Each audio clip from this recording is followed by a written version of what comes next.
Hi, I'm Brendan Fortune, the Senior Director of Product at Drip, and today I want to talk a little bit about how to use human psychology to persuade people to do what you want while not feeling guilty about it. And while the stuff that we'll go through can apply to any sort of business, most of the examples we'll focus on are centered around some sort of online sales transaction, whether that's jewelry or for furniture or a hotel room, even a charity donation. So let's start with a little experiment called the turkey and the polecat, because it turns out that humans are a lot more like turkeys than we may think. In this particular experiment, a scientist had a turkey who had just given birth to a number of chicks and wanted to see how this turkey would react to a couple of different stimuli. So he took a stuffed polecat, which is a natural enemy of the turkey, wrapped a string around it, and pulled this polecat towards the turkey to see how it would respond. And it attacked, right? Unsurprisingly. It recognized the polecat's form, even though it wasn't actually alive, and attacked it, recognized it as an enemy. So the scientist wondered, why is it that it thought it was a threat just from its form, even though it wasn't moving? Maybe there are some other stimuli that the turkey is relying on to make judgment calls. So he recorded the cheeps that the turkey chicks made, and they were a very particular kind of cheep, and took a little speaker with these cheeps on it and put it inside the stuffed polecat so that it would also make these cheeping noise, just like the chicks would. And then he repeated the experiment, wrapped the string around the polecat again, and pulled it towards the mother turkey. And this time, she did not attack it. When she heard the cheeps, she actually treated it just like one of her own chicks. And she was trying to feed it, was trying to keep it warm, all of that stuff, until he turned the speaker off, and then immediately the turkey attacked it again. So there was something about those cheeps that were informing the turkey's judgment call that this was something to be protected. So that was a triggered reaction, right? Not a thought-out response. And if you think about it, it's easy to say, well, that's just turkeys. They have these tiny brains. They're not very smart. But it's not actually quite that simple. It's because there's a lot of different information that's coming in that we need to process. And you sometimes want shortcuts to be able to handle it all. And if you think about it, when else would this cheep not work for this turkey, right? This cheap determination, unless there was some sort of sneaky human who was trying to fool it by putting a speaker inside of a stuffed polecat. That's not going to happen out in the wild. So in most cases, these things work quite well, and we as humans do them the same way. We have a lot of data that's kind of coming at us, and sometimes we have little shortcuts, little judgment calls that we make to help us deal with that and get through life basically without having to be constantly thinking through all the data that we're getting. So I'll give you an example. This mostly smiling audience here has just finished recording a laugh track. And if you're like me, you're not a big fan of canned laughter in sitcoms or really anything. And it turns out most audiences don't like it, and not just audiences. A lot of actors and directors don't like it either. And yet, any sitcom has this kind of canned laughter attached to it. And it's because studies have shown that canned laughter makes people laugh longer than they would have without it. And it also makes content that maybe is kind of funny much funnier, or even not funny at all. It can become funnier. So, and it doesn't matter if you know what it is or not. So I'll show an example. We're just talking here. Canned laughter is obviously meant to try and force us to enjoy it, just like this cheeping, in the polecat to make us think something's funny when it's not. Let me show you an example and let's see if it works.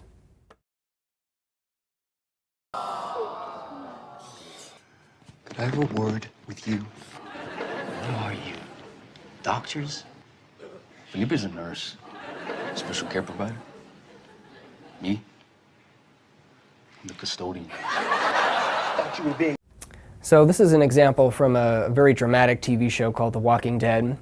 I haven't seen this particular episode, so I don't really know what the context of the scene is, but I guarantee you it's not supposed to be funny like that. And yet, the addition of the canned laughter, even when we're expecting it, does make it a little funny. Not like laugh out loud, this is the funniest thing I've ever seen, but certainly funnier than if the canned laughter was not there at all. So it's interesting, again, how our brains work this way. Why that shortcut? Why does that matter? And I think to understand it, we have to take a step back and consider a little bit about how we're wired. There are a lot of ways to do this, a lot of books that talk about it. One of my favorites is called Influence by Robert Cialdini. It's a quite popular book that's been around for some time, so some of you may be familiar with it already. And in this book, Cialdini talks about weapons of persuasion, or exploits as I call them, little shortcuts that we use to kind of understand the world around us without having to think through everything. Reciprocation, liking, scarcity, social proof, and authority. These are just 5 of them. There are more. To me, I find these things very fascinating and very applicable to marketing. And so what I want to do is go through each one, define it, give several examples of how it can be used poorly, at least in my opinion. And poorly doesn't necessarily mean not effectively. I'm talking about more just like the laugh track, right? Just like, well, we know this is going to work, so we're going to do it, even if it feels a little inauthentic, even if it has the risk of kind of blowing up in our faces a little bit, because we just want to get the juice out of it. And I think there are a lot better ways that you can use it. So first, we'll go through each one of these 5. I'll show some examples that I think are bad or maybe lukewarm. And then at the end, we'll go through some examples that I think are really inspiring. So let's start with reciprocation or reciprocity. If I do something for you, you feel obligated to pay it back, right? It makes a lot of sense. And I think this small clip from The Office illustrates it nicely. You bought breakfast for everyone, so I got lunch for everyone. Okay, well, allow me. You know what? Gosh, these tacos are awfully complicated to make. I will make everyone's tacos. All right, so this is scripted, of course, but it illustrates like a real use case of reciprocity. So in this particular episode, Andy and Dwight have been doing favors for each other because they want the other person to be indebted, so that when the time comes for them to ask a favor back, they'll get one. So let's look at a couple real examples of how this can work. This one is a psychological experiment that I think is particularly interesting. And it was performed on college students that knew they were signing up for a study, but these students thought that they were going to be reviewing art and ranking, on a scale of 1 to 10, the quality of this art. So a student would show up for the experiment and would be given kind of a clipboard and go, now it's time to go look at the art. And there would be another student there with them that they would assume was also kind of a study participant, but in fact was a plant. So they'd go start ranking the art, and then at some point about halfway through, the plant would leave and come back. And sometimes with some of the participants, he would come back and he'd have 2 Cokes in his hand, and he'd give one to that participant. And with other participants, he would just come back empty-handed, right? Not say anything, just went to the bathroom, came back. They finish looking through the art in both cases. And then at the end of the study, after they'd gone through the art and started to wrap up, this plant would ask the real participant, I've got these raffle tickets that I'm trying to sell. You could win a car, and if I sell a lot of these, I might win a $50 prize. Would you buy some from me? And when no Cokes had been given, some of the raffle tickets would be bought, but not that many. And when the Cokes were given, twice as many tickets, in fact, were then purchased in that interaction at the end, very consistently, just because that Coke was given and there was this sense of obligation in a way. So very powerful illustration of how this works in real life. And marketers can use the same tactic and frequently do. This is, I would say, like a lukewarm example in terms of how responsible this potentially is. From the Disabled American Veterans Society, a little older example, they did a lot of direct mailer campaigns where they're asking for donations. And they would write a letter and they would be clear about what they were asking for and give you a way to send a check back or whatever. And when they did that, about 18% of the people they would mail to would donate in some amount. So they wanted to increase that and thought, well, what if we can give a gift? What information do we have that we could pull from to do that? And they have their name and their address. So what did they do? They developed personalized address labels. They would just stick that in the envelope. Everything else was the same and send it off. And when they did that, it went from 18% to 35%, almost a jump of 2x in terms of the amount of people who donated then afterwards, just because they gave them an unsolicited gift. So an effective example, to be sure. This next one I think is, I would be very interested to know what kind of numbers they got off of this, but for me it exemplifies a very bad way to try and use reciprocity. It's from the LA Times. Email subject was a gift to thank you. Already I'm being informed that there's a gift. I don't know what they're thanking me for. I don't know if I want this gift. Here's 10 free weeks of expert journalism. Okay, I don't want this gift. Now I know already. And if you look on the inside of the email, it's just this very basic, start free trial, offer ends January 31st, 10 free weeks. And it just totally doesn't work for me at all. Like, I don't want to click free trial. You're probably going to sign me up for one of these things that I can't, then I have to call and cancel later. Even if you didn't do that, I don't want the 10 free weeks of expert journalism to begin with. So you're pretending like there's this gift, but I don't really want it. And I think this is an example where they're trying to use reciprocity and really failing. And there are some really cool ways to use it that we're going to get through towards the end. But for now, let's move on to the next exploit or weapon of persuasion, liking. This one's interesting. We prefer to say yes to people we like. All of these are very commonsensical, and therein lies their power. This one I think can be particularly subversive. It's really hard to use in a digital marketing context, I think, so we're not going to spend a lot of time on it, but I want to just ground this in one example, which is the door-to-door salesman. Very rare today, at least in my experience, but back in the day, a really popular thing that would happen. And these door-to-door salesmen were very smart about whenever someone would buy their product, they would ask them, is there anyone else, any friends that you have who might be interested in this product as well? And even if they just got one, that was money, because they would be able to go to that next person, knock on their door, and when that person opened it and was like, oh, what's this? I probably don't want this interruption, I don't know.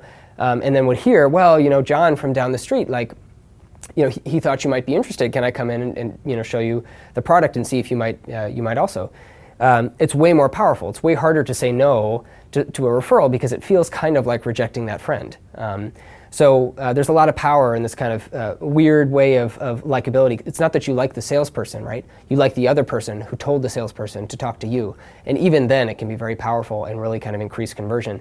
So clearly one where it's kind of like, oh, that really feels like an exploit, and I totally agree. And here's another example that I think really approaches likability in the wrong way, jumping back to email. 6 ways to get this top look, your exclusive code. So there's 2 pieces here that I think are playing into likability. One is this exclusive code, this concept of you're special, I like you. This code isn't for everyone. And then the second one is in the email body itself. You've earned it, right? Like, okay, so we like you. We respect you. We think that you work hard, so you've earned it. So now you can, reciprocate maybe, and then also you should probably like that we clearly like you by respecting you enough to tell you that you've earned this. And I think that's it's to me this doesn't work unless you are already interested in buying from Pottery Barn and this is just a coupon and an excuse to go. But in all other contexts, and in my case, I actually unsubscribed after getting this this email. It really feels inauthentic. It's not an exclusive code. You've probably sent this to tons of people. You've earned it. You don't know who I am, right? Like this brand. So it's kind of an overreach. And for some, maybe kind of a neutral experience, even if they don't use it. For me, it was negative, and I think that's the danger in using likability wrong, is it can backfire, and when it does, it can really be a problem. So let's move on to a little bit of a safer persuasion tactic, scarcity. This one's used all the time. What is scarce must be valuable. The McRib is a great example of this. For anyone who has never had it, it's just a ground pork patty with barbecue sauce and some pickles and onions on it. Really, the only thing that's special is that it's not always available. And that's not because the pork supplies aren't there. It's because McDonald's chooses to take it off the shelf and then reintroduce it, always for a limited time. And they've done this for the past 30 years, largely to beneficial effect.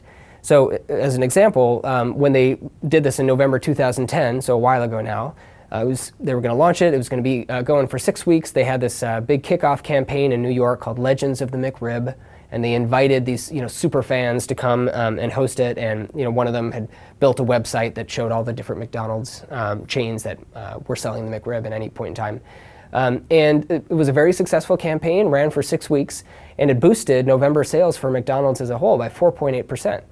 If you think, that's a sizable number for a company as large as McDonald's.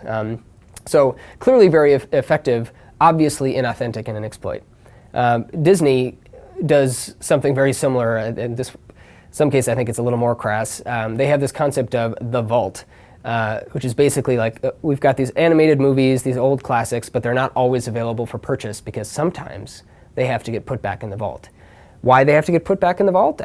It's anyone's guess, and you can see in this picture of the vault, right? It's clearly a marketing tactic. That's not a real vault. There's nothing actually in it. But it makes them money because when they do release like the 10th anniversary edition of Cinderella or something like that, or 50th or whatever, people will buy it because it's not always available and it feels scarce and it feels like it's something that you need to jump on now that is more valuable because it's not always there. So just like the McRib, a clear example of an exploit here. Let's jump back to an email, another, I think, pretty heavy-handed use of this. Time is ticking. So, okay, time is scarce. Use your $15.16 credit or lose it. Okay, so now I've got credit is scarce now too. I only have a certain amount of time to use that.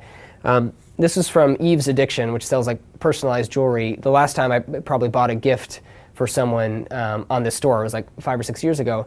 But there's still, I still opened this email because I saw that $15.16 and felt a sense of loss aversion is closely related to scarcity. And I thought, well, that's a very specific number. Like, it doesn't just say $15. Maybe I did. Maybe I've got some weird credit stored away, and I should be thinking about using it. So again, I didn't. I unsubscribed from Eve's Addiction after getting this email too. But I'm sure this probably got a decent amount of engagement, and some people maybe did go redeem their fake credit from this store. So again, very exploitative and maybe effective, but there I think are better ways to do it.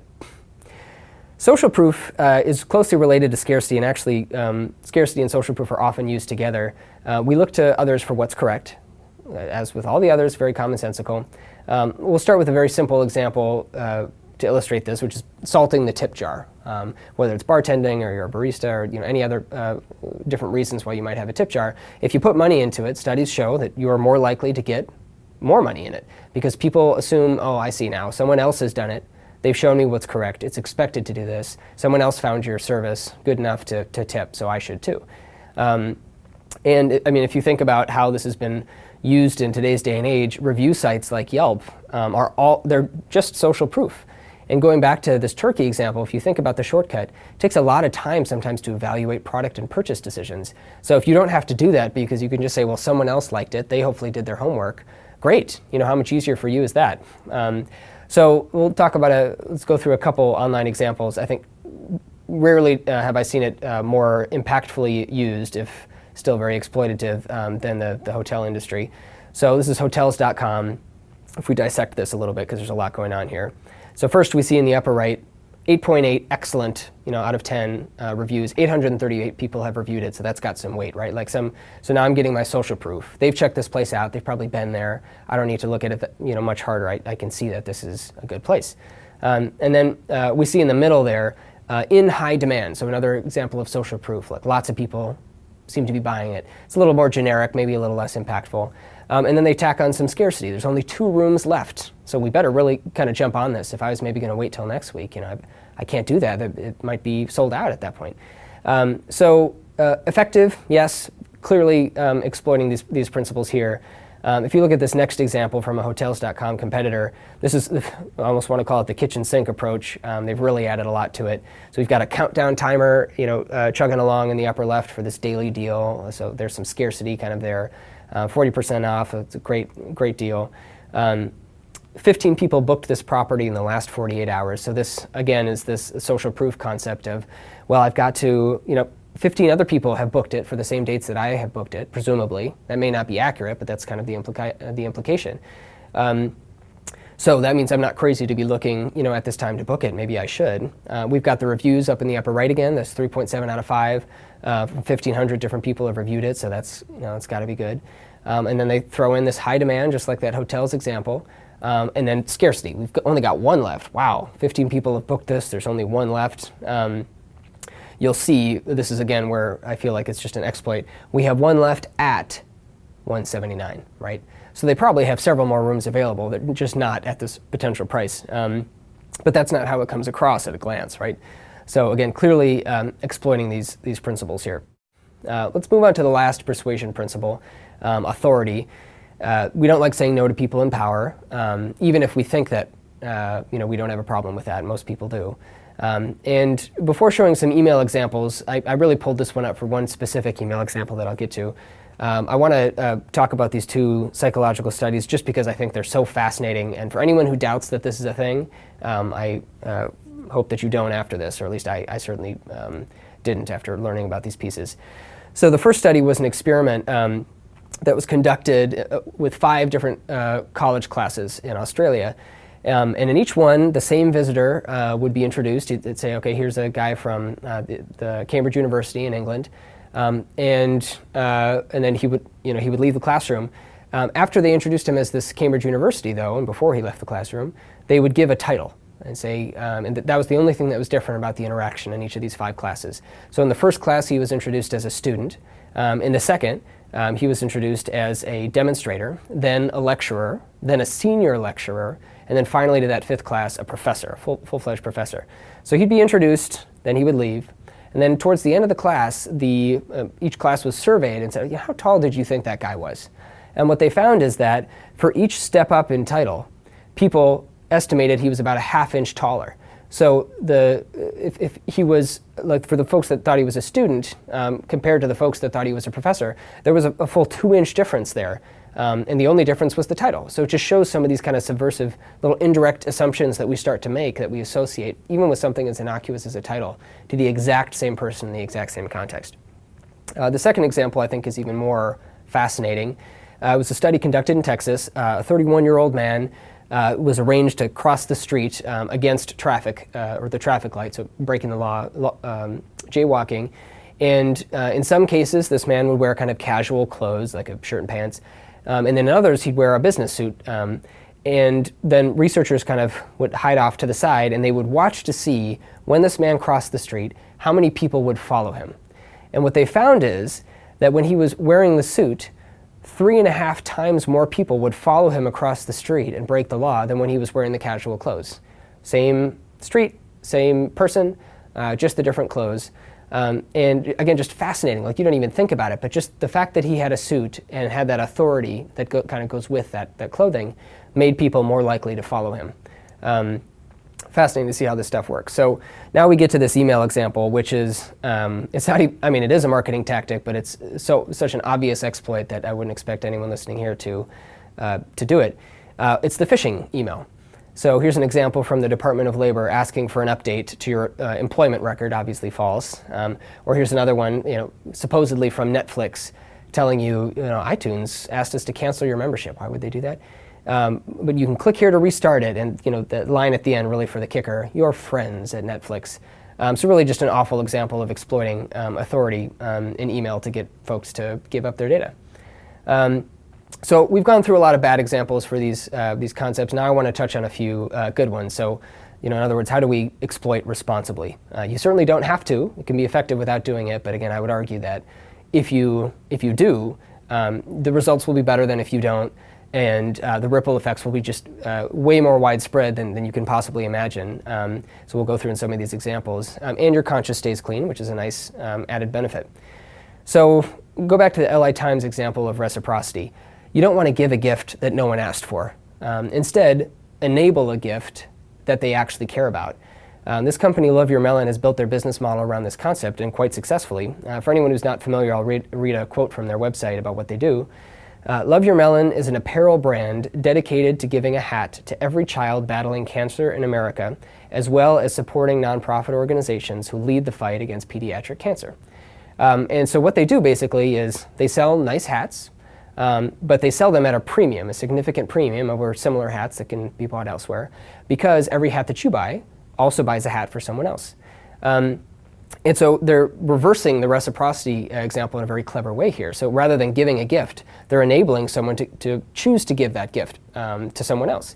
So you can pay a little bit more money, and you're not just buying this hat, right? You're buying the knowledge that you have helped someone else in a social cause that you care about. So you can feel better about your purchase. That's part of the value that they bake into their price, is making you feel good about this support that you're giving.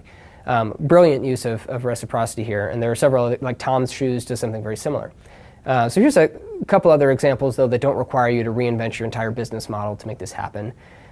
Here's one from PayPal on Giving Tuesday a couple years ago. For anyone who's not familiar, in the U.S. we've got Black Friday, and then Cyber Monday, and then now we've got this Giving Tuesday is kind of supposed to be a backlash to some of that extra spending, where you're donating instead of buying for yourself. So PayPal latched onto that and said, hey, we'll give 1% back if you donate to to a charity of your choosing using our platform. So it's incenting people to use PayPal, and they make money off of these transactions, right? It's a small price for them to pay, most likely this 1%, or manageable price at least. And it also helps people say, oh, I feel like they're giving back, right, to something that I care about. That's where the reciprocity comes in. That's where the incentive comes in to actually use the system. You can do this in an even more innocuous way. Here's an example from a company, Los Angeles-based hosting company called Media Temple, where I incidentally used to work. And what we did, this was a year or two ago, was sponsor a hackathon for some Los Angeles kids who weren't always exposed to coding, and then just posted about it in our blog. And the blog it was not an advertising blog. Most of the articles in there were content that was creative and original and designed for creative designers. But we threw this in there. There was no promo attached to it, nothing like that. It was just awareness, kind of sharing like, this is something that we cared about. If you care about this too, maybe that makes you a little more likely to buy from us. But not shouting from the rooftops about it. That always backfires, and we've got an example of that coming up. But just talking a little bit about some of the opinions that we as a brand have that we choose to support. And if you agree with these opinions, then it may bring you closer to the brand, and you may be more likely to engage with us. And if not, it may push you away. Either way, we're trying to use this reciprocity way in a more subtle way than just take this coupon and then give me something. Now let's move on to likability. I have to show this particularly epic fail, or at least in my opinion, first. You should never tell people to like you. No one likes to be told, hey, look how awesome I am. So this is an example some of you may have seen in this year's Super Bowl. It was a commercial from Hyundai. A great example, I think, of how to get this completely wrong, like trying to do something like Love Your Melon and then just totally backfiring. You good? There you go. Just step through for me.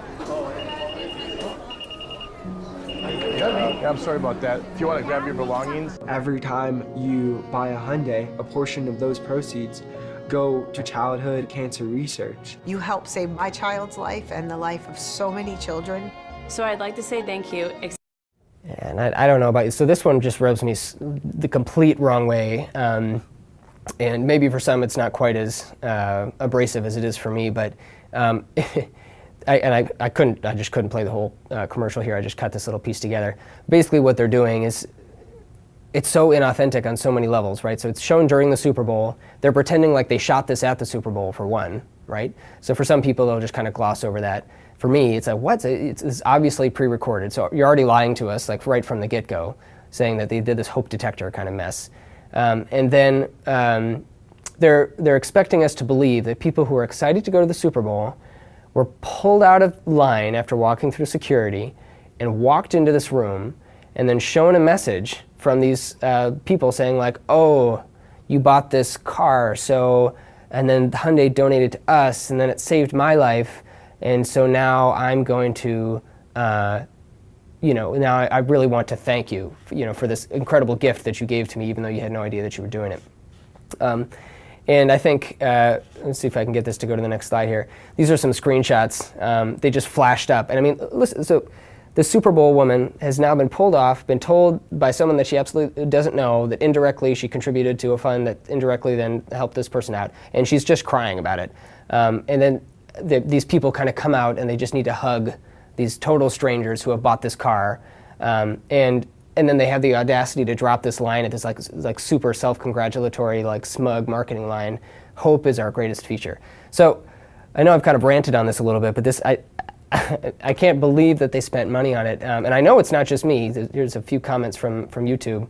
Good people don't brag about how good they are. Why don't you donate to these causes without making videos about them? This one, please don't push this as a reason for people to buy more of your product. So it's, again, this can really backfire on you. And I would literally, this maybe is because of my extreme reaction to this, I would go out of my way not to buy one of these cars now that I've seen this. This is an example of them clearly being like, we don't really care about this cause, but we think you do, and so we want to make sure that you know that we're doing it, and that you should feel like you should basically be in tears, so happy to buy our car.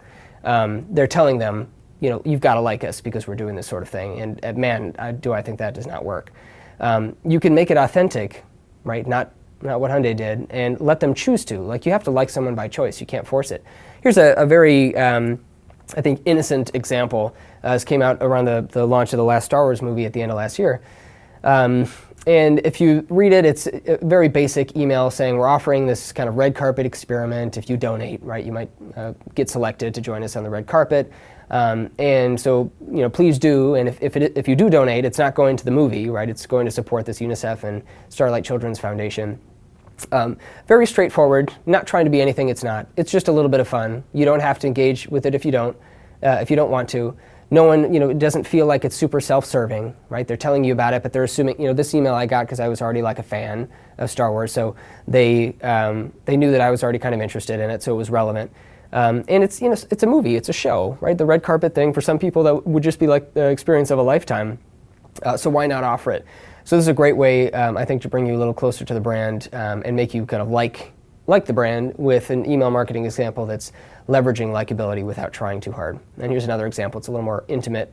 There's an author that I'm a fan of, and she sent this email out asking for Patreon donations, as a lot of authors and artists do. And for anyone who's not familiar, Patreon is a service where you can sign up to pay on a monthly basis to support an artist that you care about. And it can be very small amounts, $1. It could be more than that. And she uses likability in a very authentic way here by talking to her readership, right? I'm not Stephen King. I'm a good writer with midlist readership because I insist on writing stories smart people like to read, and I love my readers. If we skip down to that part in green, when I meet the people who like what I write, they are so cool, and I didn't want to give that up. So it's flattery, right? It's kind of obvious that way, but it feels really heartfelt, it feels authentic, and it's coming in a very personalized email message asking for something, right?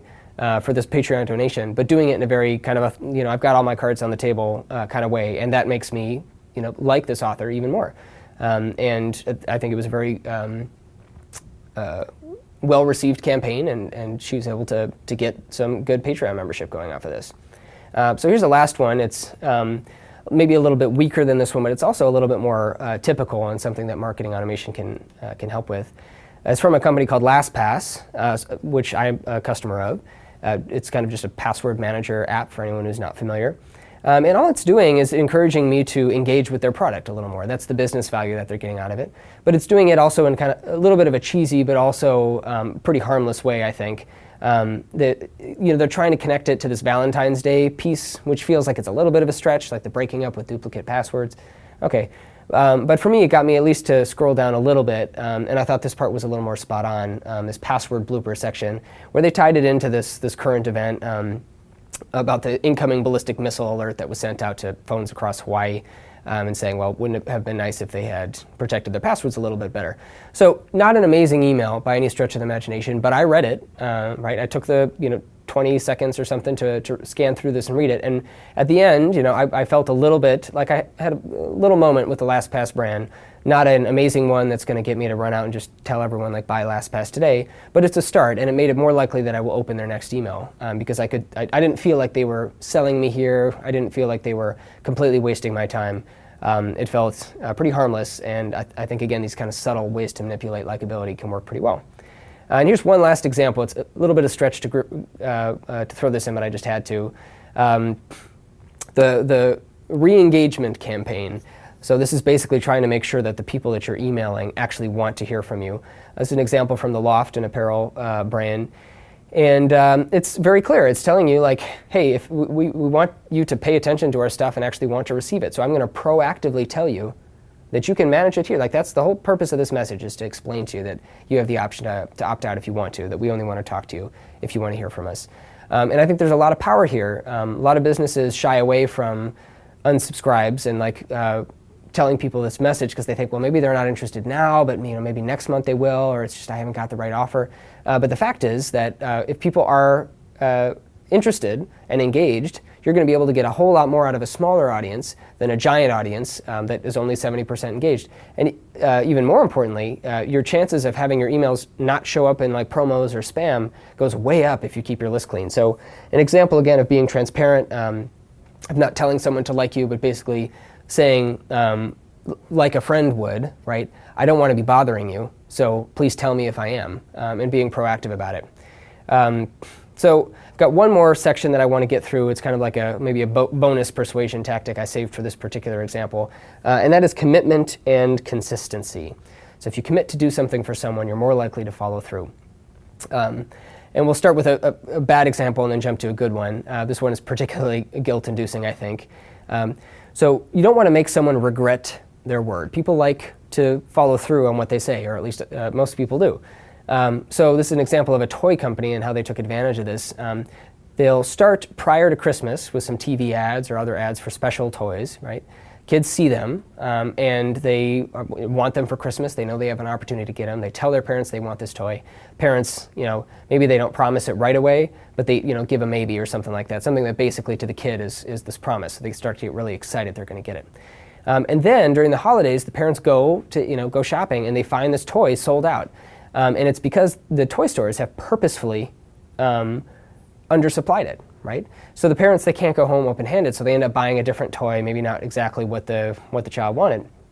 And then after, in January, they start those same toy ads again. So if the child maybe was placated by whatever other gift they got for Christmas, now they remember, oh, wait a second, I really wanted this one toy. And they go back to their parents and they say, well, you promised that you would get this thing for me. And then a lot of parents will go back and they'll buy that toy again because now the toy store has resupplied it. So they basically get, by exploiting this kind of consistency and commitment principle, they get 2 purchases for the price of 1. And I think it's just a great example of man, I guess you could do that. That's probably really effective, but that's got to be just hard on your conscience if you ever stop to think about what it is that you're doing. Here's an opposite example I think that's quite brilliant from a company called Charity Water, which donates water or provides water to communities that don't have access to it. What they do is when you make your donation, like a $20 donation or something, they add you to this email campaign that will send you multiple emails over time and show you what the donation is doing. So you can see 1 to 3 months there's a milestone, and then 3 to 4 months. And you kind of build ownership in this donation, and you feel like you can see a little bit of the impact that it's having. And what this does is it slowly builds up this sense of commitment to the cause.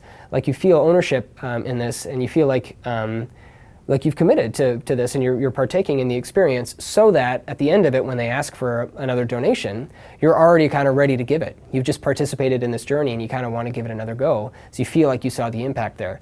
So a really great example, I think, of being transparent. You can still say no to the donation, and trying to tell people the power of their donation over time, and get them to kind of commit again. So a great example, I think, of how this could be used. So let's sum everything up here. To start, we're all susceptible to persuasion, whether we like it or not. We all like these shortcuts, just like the turkey. There are ways to persuade responsibly if you choose to. You don't have to be effective. Certainly you don't. But again, I'd argue that if you do and you get creative about it, the benefits, the business benefits can be huge, not just the benefits to your conscience. To do that, you want to enable gifts that your customers care about. Don't give them things that they don't. You want to be likable by being authentic. Don't tell someone to like you, and be inauthentic in that process. And then you want to make customers grateful for committing to your brand. You don't want to make them regret their word at the end of the day. So I hope some of these examples were useful, and I look forward to your questions.